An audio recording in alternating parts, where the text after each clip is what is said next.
Bueno, en primer lugar, perdón por el retraso, teníamos un debate interesante en la ejecutiva y buenos días a todos y a todas y gracias por venir. En primer lugar, decir que bueno, hoy es el Día Mundial de la Erradicación de la Pobreza. En España las estadísticas siguen siendo preocupantes. Según Eurostat, hay 13,18 millones de personas en nuestro país en riesgo de pobreza o exclusión social y esto supone a lo largo de la crisis un incremento de 4,8 puntos, que es el tercer mayor incremento en toda la Unión Europea. Por eso desde Podemos hemos querido hacer referencia a este día en las calles y hay pues más de 60 convocatorias por todo el Estado de la iniciativa Vamos, en la cual vamos a hablar de pobreza energética, que es una de las causas más visibles y más lacerantes de la pobreza y la exclusión en nuestro país. Esa gente que tiene que elegir entre pagar la hipoteca o poner la calefacción en invierno y evidentemente elige pagar la hipoteca, lo cual implica pues cenar o ver la televisión o irse a dormir con una manta muy gorda y a lo mejor a veces sin poder quitarse la ropa que se va a poner al día siguiente. Pronto va a venir el invierno y frente a unas eléctricas que todavía deben 3.500 millones de euros en costes de transición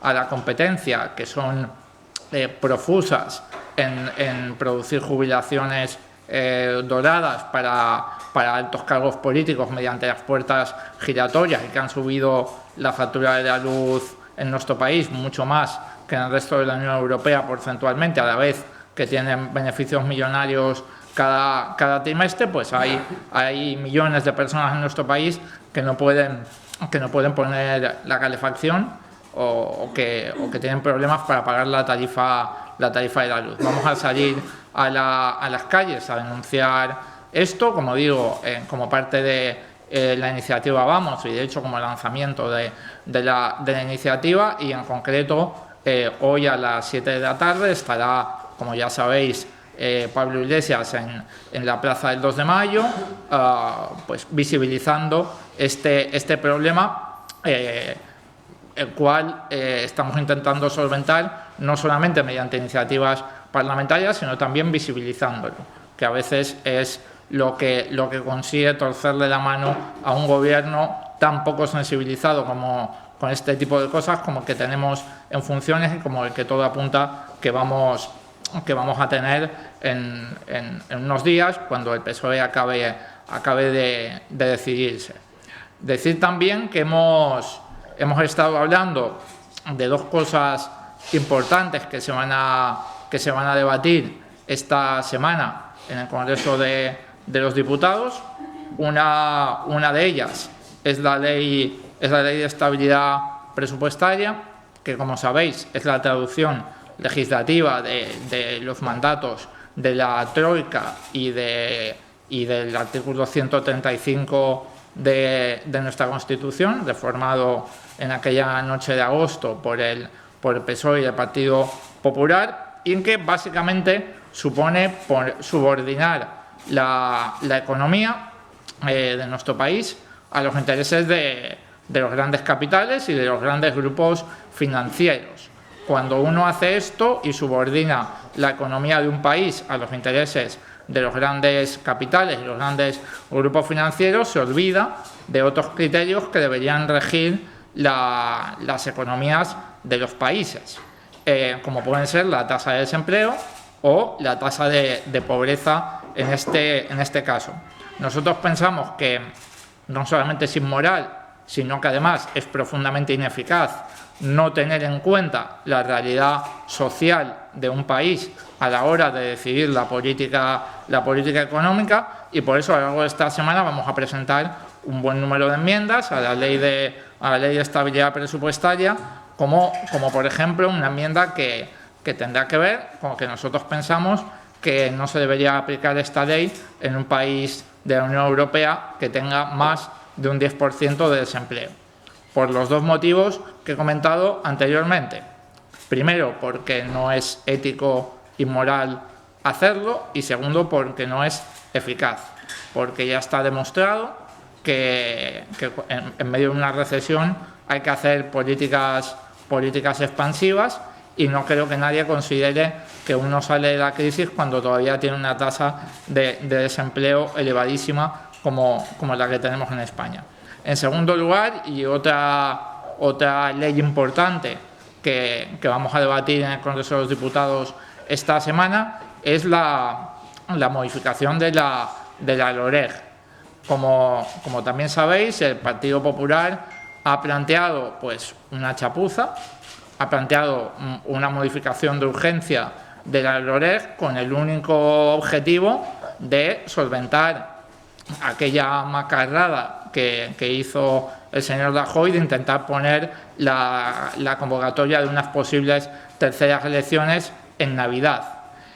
Nosotros creemos que es un motivo bastante vergonzante para abrir una pieza tan importante de nuestro corpus legislativo como es la LOREG, y por eso nosotros vamos a aprovechar para poner encima de la mesa demandas de la ciudadanía que no tienen que ver con evitar una macarrada del Partido Popular. La ciudadanía lleva mucho tiempo pidiendo una ley electoral más justa, más proporcional, en la cual los votos de la gente no valgan muy diferentes según donde uno vive, sino que haya una mayor proporcionalidad y donde todo el mundo tenga pues similares condiciones de derecho a voto. Estoy pensando, por ejemplo, en los españoles y españolas que viven fuera de España y que encuentran enormes trabas para poder votar en nuestro país. Nosotros vamos a aprovechar que el PP abre esta vía, ya digo, por un motivo vergonzoso y en fin, y poco confesable, para poner encima de la mesa cuestiones que sí entendemos que tienen que ver con la calidad democrática en nuestro país. Eso básicamente es lo que hemos estado debatiendo en la Ejecutiva, lo que os tenía que contar, y quedo a disposición de vuestras preguntas.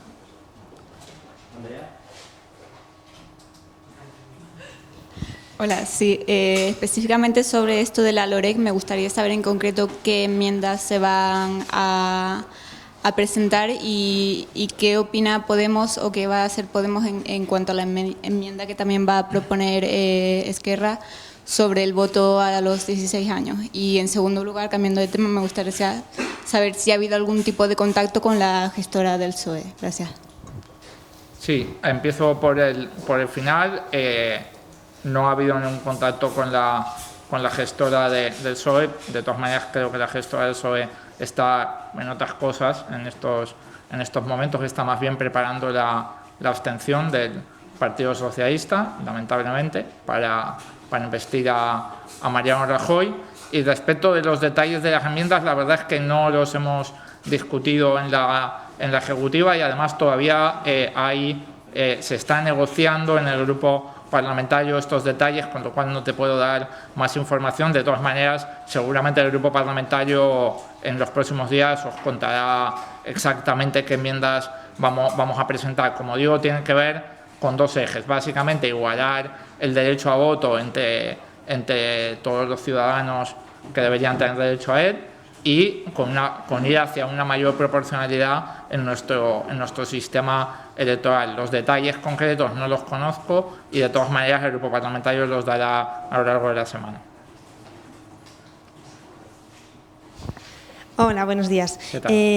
Lo primero, el otro día Pablo Iglesias, cuando terminó el Consejo Ciudadano, pedía que no se banalizaran los debates y también pedía tener unos debates a la altura. Ayer el líder de Podemos ponía un tuit en el que con dos imágenes hablaba de mediocres. No sé si han tratado ese tema en el Consejo Ciudadano. Y segundo, lo que no he podido ver, no sé, corríjame si me equivoco, es a ninguno, salvo a usted, a ninguno de los dirigentes de Podemos principales, Pablo Iglesias y Íñigo Errejón, condenar directamente en Twitter lo que pasó en Alsasua, la agresión a esos dos guardias civiles y a sus novias. No sé por qué, y también quería preguntarle por lo que le parece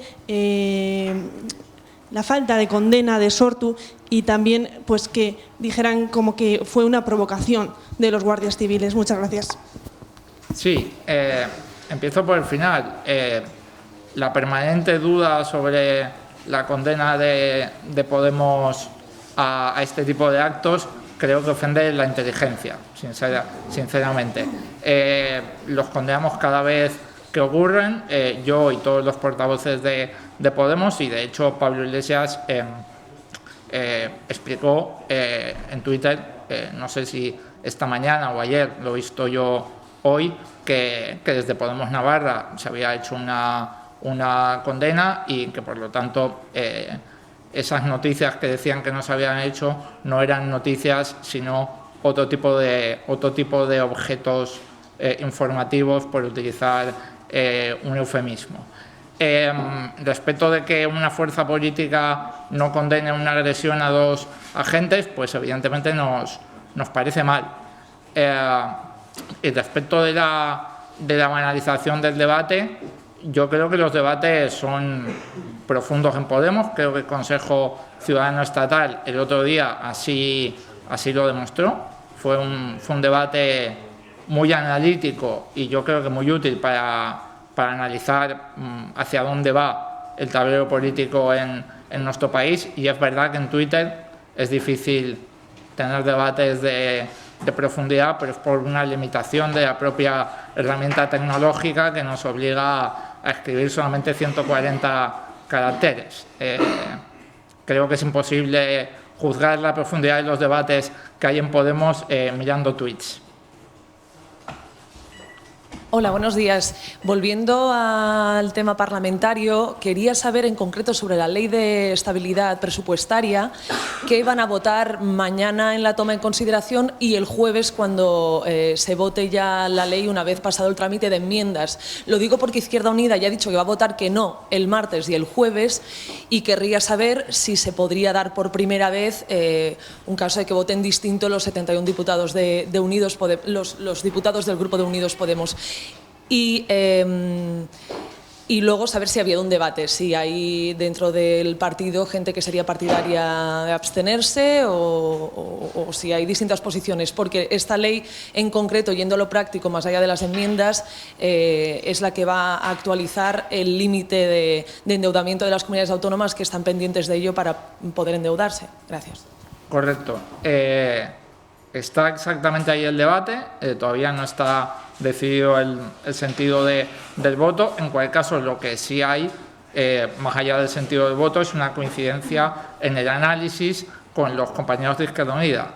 Pensamos, por un lado, que ese pequeño aire que se da a las comunidades autónomas, bueno, pues debería ser mayor si nuestra economía no estuviera sometida a los dictados de la troika, pero en todo caso es mejor 5.000 millones que nada. En eso estamos de acuerdo con los compañeros de Izquierda Unida y también estamos de acuerdo en que la ley de estabilidad presupuestaria es una muy mala ley.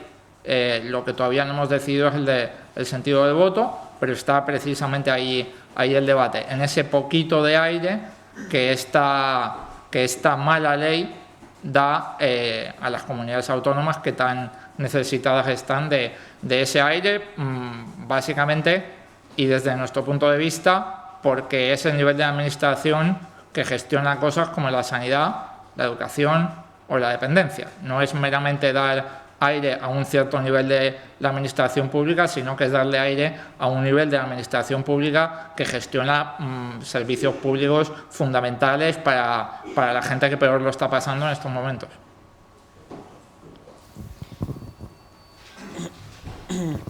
Hola, Valor, buenas tardes. ¿Qué tal? Hoy os manifestáis contra la pobreza energética. En la pasada legislatura presentasteis una ley, la Ley 25, que precisamente quería erradicar este problema. La otra vez se presentó el primer día de legislatura, esta vez ya no sé cuántos llevamos, pero vamos a hacer casi ya los 3 meses. No sé si hay ¿por qué ese retraso en presentar algo que hoy os manifestáis precisamente para intentar erradicarlo? Y ahora que estáis en las instituciones, a lo mejor sí que había posibilidad de intentar hacerlo con una ley. Y la siguiente pregunta era sobre el tuit de ayer de Pablo Iglesias. Quería saber si se ha comentado algo en la reunión, si se ha disculpado, si o se ha explicado el sentido que tenía y que, bueno, que en ciertos sectores del partido no ha sentado muy bien. Entonces también quería pedirte una valoración si crees que ese tipo de tweets habría que evitarlos en un momento como este. Gracias. Vale. Respecto a la ley 25, sí, nosotros vamos a seguir presentando iniciativas parlamentarias que vayan encaminadas a sacar a nuestro país de la crisis y a solventar la enorme justicia social que esta crisis y esta manera de gobernar han supuesto. Pero creo que también hay que ser realistas y hay que entender que cuando hay un gobierno del Partido Popular hay determinadas leyes que por mucho que sean aprobadas por una mayoría parlamentaria, luego es el Ejecutivo el que las tiene que llevar a cabo, que las tiene que dotar presupuestariamente. Para mí un ejemplo palmario de esto es la ley de dependencia. Es una ley que si uno la lee el espíritu es inmejorable y el texto es francamente bueno, pero luego a la hora de dotarla presupuestariamente no se la dota ni con el 15 o el 10% de lo que necesitaría para ser eficaz y por lo tanto se queda un poco en agua de borrajas. Nosotros desde luego vamos a presentar leyes, iniciativas parlamentarias, pero también creo que tenemos que hacer esa otra parte de apoyar la movilización social, visibilizar los problemas en la calle, porque al final creemos que muchas veces es eso lo que acaba doblando la mano de un gobierno que no parece que vaya a tener ningún interés de acabar con la pobreza energética.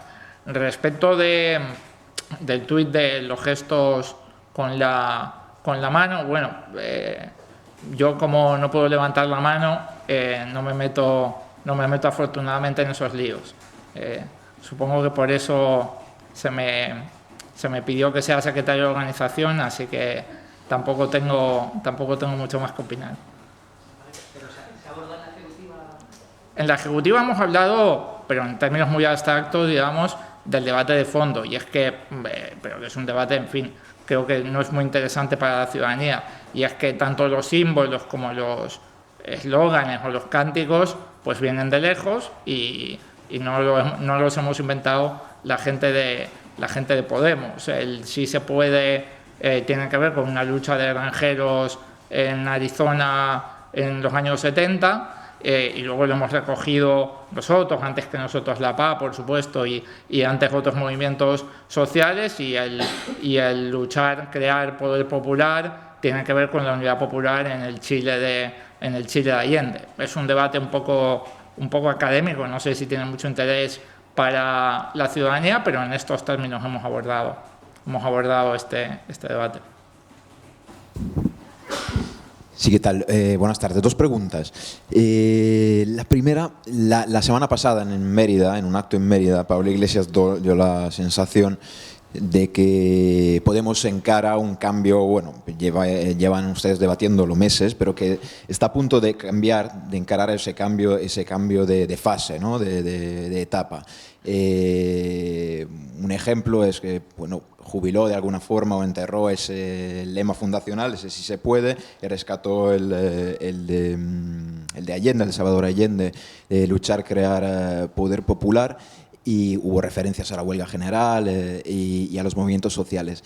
Ustedes dicen que no hay contradicción entre calle e instituciones, pero escuchando, y que esa dicotomía no existe, pero escuchando a Pablo Iglesias da la sensación de que en esta etapa él quiere poner más énfasis y dar más peso a la presencia de Podemos en la calle. Más que en las instituciones, pese a estar en las instituciones. Quería saber su opinión, si se ha debatido este tema en la ejecutiva esta mañana. Y insisto, también en segundo lugar, en el tema del tuit, si usted como responsable de organización también es el encargado de velar por la paz, ¿no? de alguna forma internamente. Entonces quería saber si no le parece que esos tuits pueden incendiar un poco los ánimos, aunque quizá pues, en Twitter a veces se lanzan pullas, indirectas, bromas, provocaciones, pero que a veces generan un clima que para ustedes tampoco es el deseable. Vamos, muchas gracias. Sí, yo creo que solamente cuando se malinterpreta lo que alguien quiere decir. Creo que si uno se toma las críticas o las pequeñas pullas, como me las tomo yo, es difícil que genere malestar. Creo que depende un poco de cómo se lo tome cada uno, ¿no? Respecto del debate que comentabas al principio de la pregunta, es un debate fundamental en Podemos. Es un debate central porque nosotros somos una fuerza política que nunca hemos ocultado que nuestro objetivo es gobernar en España. Nunca lo hemos ocultado. Y nunca lo hemos ocultado porque entendemos que las instituciones pues, son lo último que tiene la gente humilde frente a los poderosos. Es la última barrera que puede defender a la gente humilde de los ataques de los poderosos. El problema es que cumple esa función la institución cuando no está ocupada por los mayordomos de los poderosos. Si los que ocupan la institución son los mayordomos de los poderosos, entonces no sirve para ese objetivo para el cual debería servir un Estado o un Parlamento, sino que sirven precisamente para avanzar los intereses de la gente que más tiene, de la gente que más manda y de la gente que no sufre la crisis porque se beneficia de ella, básicamente. En ese sentido, nosotros creemos que las instituciones son fundamentales, especialmente cuando gobiernas. ¿Qué es lo que muy probablemente va a ocurrir en nuestro país en las próximas semanas? Que va a gobernar el señor Mariano Rajoy.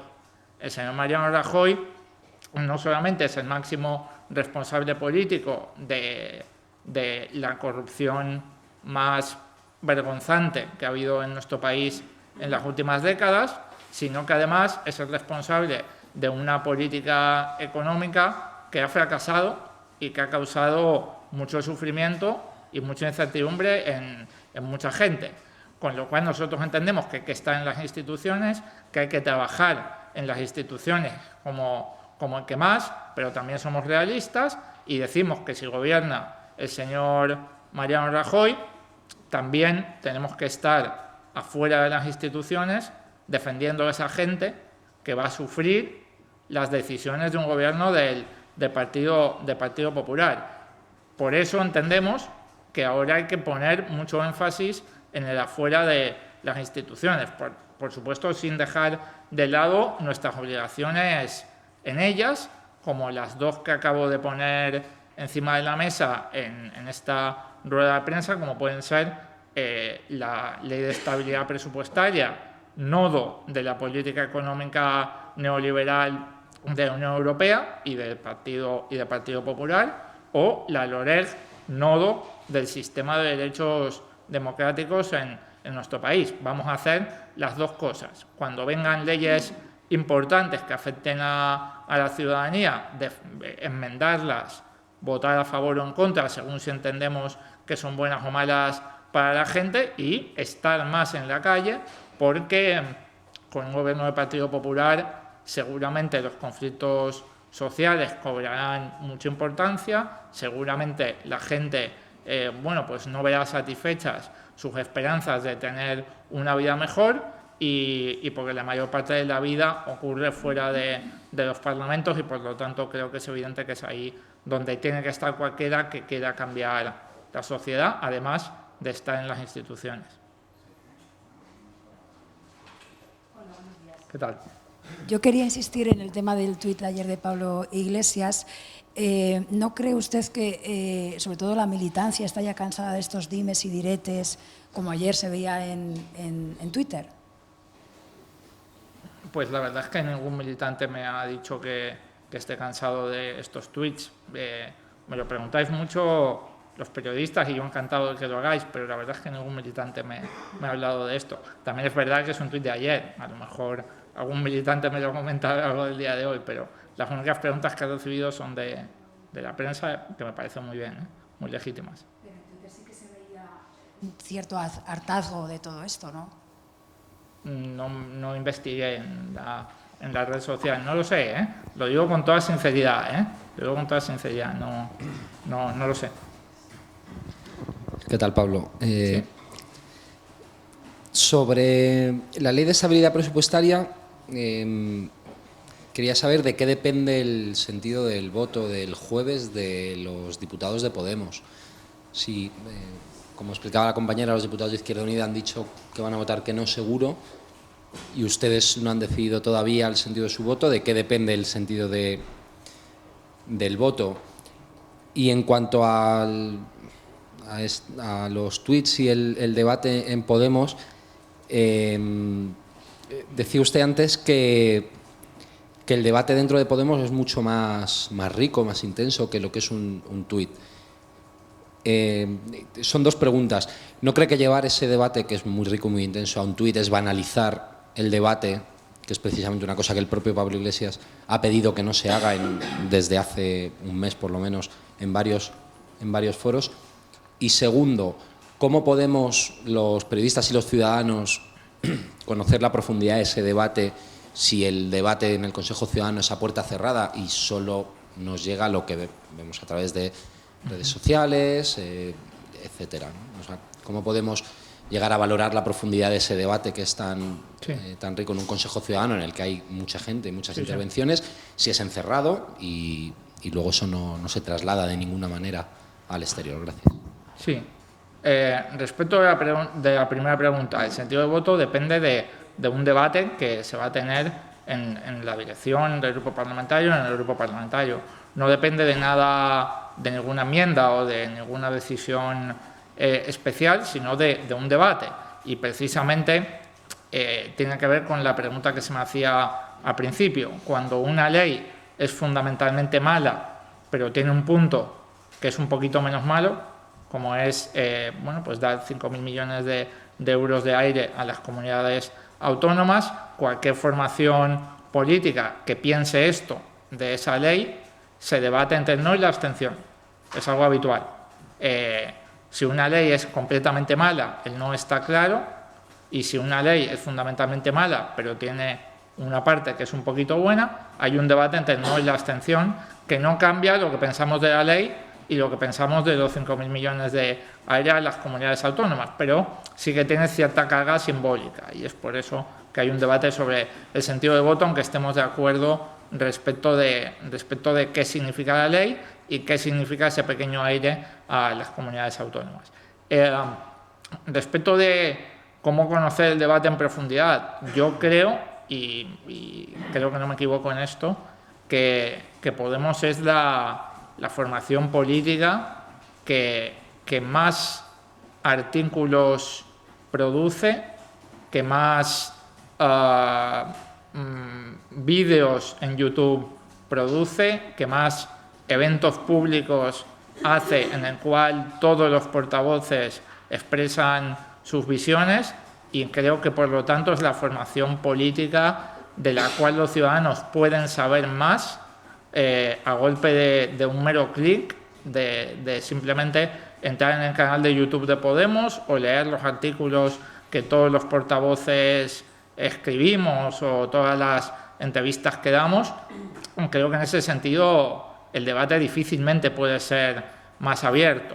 Es verdad que en un Consejo Ciudadano existe siempre esa disyuntiva entre un mayor nivel de transparencia, pero también una cierta cautela, porque al fin y al cabo hay una disputa política entre Podemos y otras formaciones y tampoco es cuestión de decirle a Partido Popular exactamente cómo pensamos construir un nuevo país, porque cuando uno enseña todas las cartas a lo mejor pierde la partida de póker.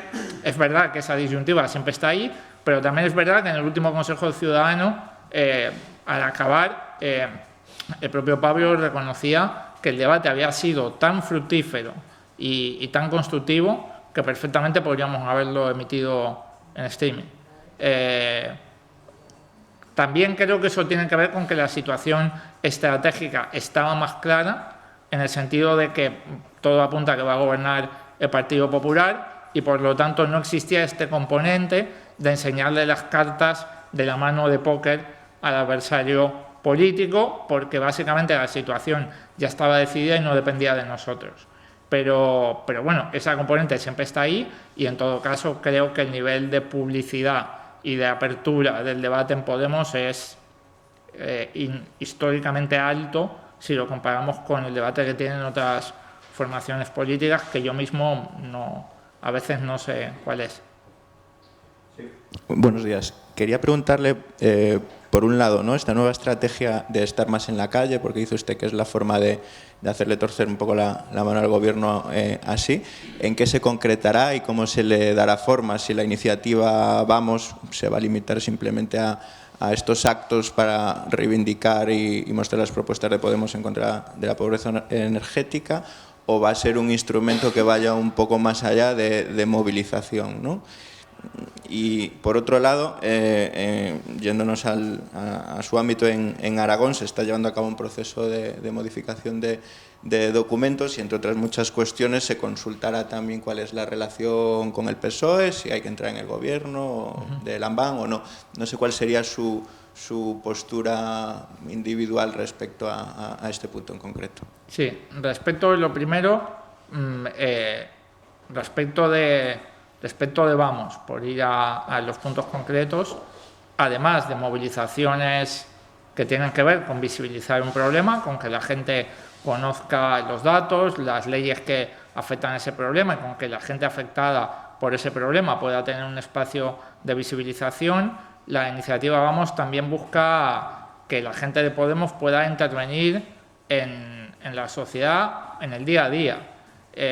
Muchas veces, bueno, pues cuando las familias tienen problemas de seguridad alimentaria porque no pueden comprar comida, o cuando tienen problemas de pobreza energética, cuando va a haber un desahucio, si el gobierno no está ahí para evitarlo, no está ahí para cuidar a la gente, nosotros entendemos que sí que puede estar la comunidad, que sí que puede estar el barrio, que sí que pueden estar las personas que viven cerca de la gente que lo está pasando mal. Vamos, va a poner encima de la mesa problemas sociales, pero también va a hacer una labor de formación de la gente de Podemos para que pueda intervenir y ayudar en el día a día a la gente que lo está pasando mal. De hecho, el día 22 hay una asamblea en el Matadero aquí en Madrid para empezar este proceso, bueno, pues eso, de formación de personas para que puedan intervenir socialmente. Hay otras iniciativas en Podemos, como por ejemplo Hacemos, que es parte del programa Impulsa. Sabéis que los cargos públicos de Podemos cobramos solamente 3 salarios mínimos. Lo que pasa es que como no se nos permite cambiar nuestro salario en los parlamentos, porque siempre que lo proponemos las demás fuerzas políticas votan en contra, pues lo que hacemos es donar el excedente, una parte al partido y una parte a proyectos sociales como son los proyectos que se pueden presentar al proyecto Impulsa. Hay una parte que se llama Hacemos, que va a recibir propuestas de los círculos que también va en esa dirección, y por último, pues apoyar movilizaciones de la sociedad civil, que no sean estrictamente de Podemos, sino de esa sociedad civil que al fin y al cabo ha sido el último dique contra la austeridad en estos últimos 5 años. Estoy pensando en esa posible huelga general de la que se ha hablado estos días, o en la manifestación contra el CETA y el TTIP que tuvimos antes de ayer, si no me equivoco, en diferentes lugares del Estado, con un tratado, bueno, pues que va en la misma dirección que las políticas de la Troika y que las políticas que le gustan al Partido Popular. Respecto de Aragón, decir que la opinión mayoritaria en estos momentos en la organización es que el PSOE de Aragón ha tenido no solamente un papel importante a la hora de, bueno, producir ese cambio en Ferraz, que seguramente acabe en un gobierno de Partido Popular, que seguramente acabe invistiendo a ese señor que aparece 41 veces en los papeles de Bárcenas, sino que también en los últimos 15 meses ha desarrollado políticas, bueno, pues que tienen poco que ver con el programa de Podemos y que están más cerca del programa del Partido Popular. Por ejemplo, pactar la política económica o diseñar la política económica del Gobierno de Aragón con la COE, en vez de hacerlo pues con las pymes, con los autónomos o con los sindicatos. En ese sentido, la mayor parte de la organización es contraria a entrar en un gobierno, la mayor parte de la organización es favorable a decir claramente lo que yo acabo de decir, que últimamente, tanto por lo que hace en Madrid como por lo que hace en Aragón, el PSOE de Aragón se parece pues mucho más al PP de Aragón que a Podemos Aragón. Sí, buenos días. Quería insistir en el debate de símbolos que ayer se manifestó a través de un tuit de Pablo Iglesias. Sí. Quería saber, ya que ese tuit es tan escueto y es muy difícil entender estos debates, la profundidad de estos debates a través de Twitter, quería saber si Pablo Iglesias ha explicado el sentido de ese tuit en la ejecutiva, si ha especificado a quién se refería al hablar de mediocres. Y antes le han preguntado si había pedido disculpas. Yo quería saber si se le han exigido disculpas o alguien ha manifestado su malestar. Errejón, por ejemplo, que es muy dado a usar ese símbolo que él ilustraba con la foto de Churchill. Gracias. Bueno, lo primero es decir que en el tuit hay dos símbolos, ¿no? Uno es el puño y otro es la V, ¿no?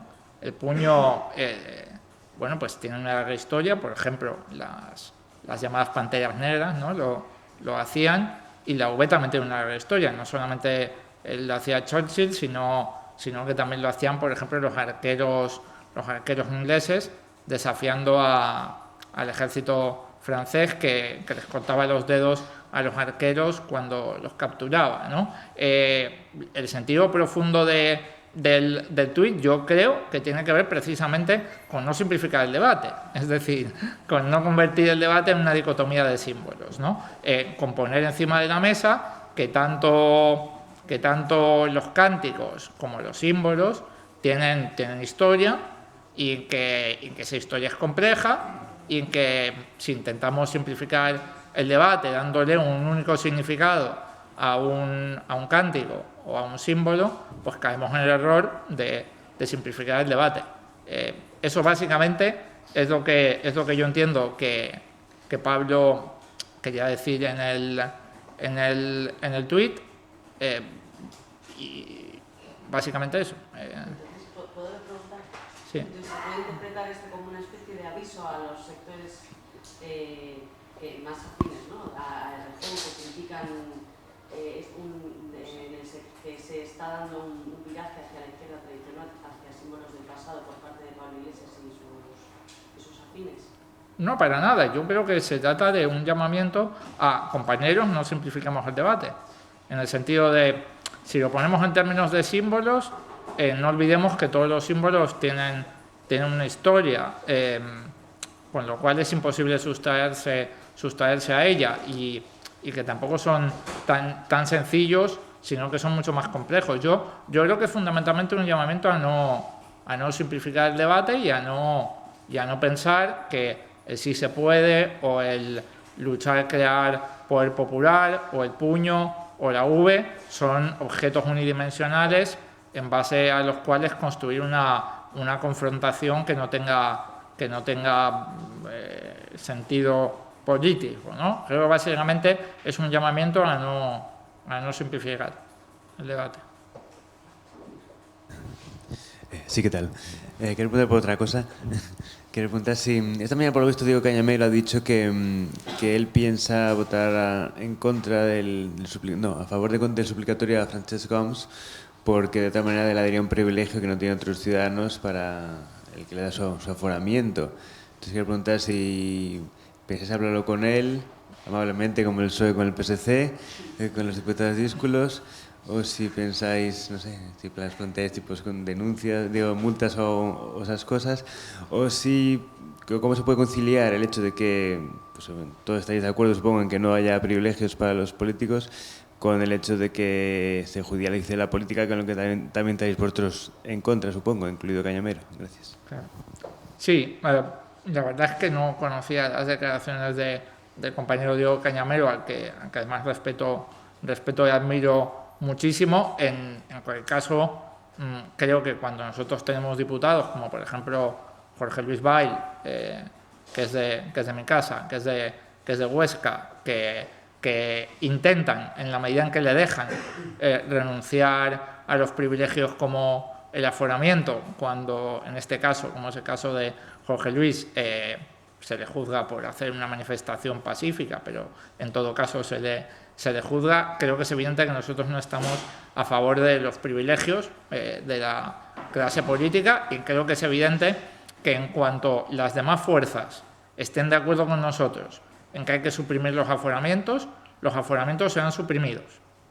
El problema es que el resto de fuerzas bloquean la supresión de los aforamientos y, por lo tanto, al no tener mayoría absoluta Unidos Podemos, no podemos suprimir los aforamientos.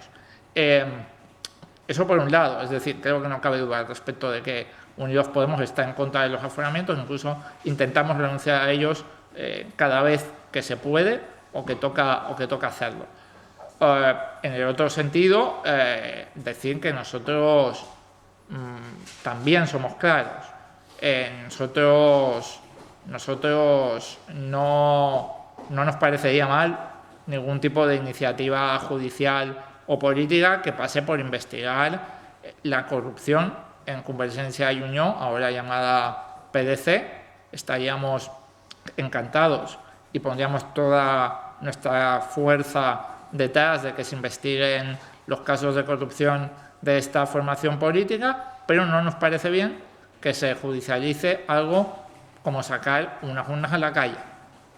No nos parece bien, y por eso nuestra posición respecto del suplicatorio es la que es, y creo que no entra en contradicción con lo que pensamos de los aforamientos, y de hecho no es que yo lo crea, sino que creo que lo veremos.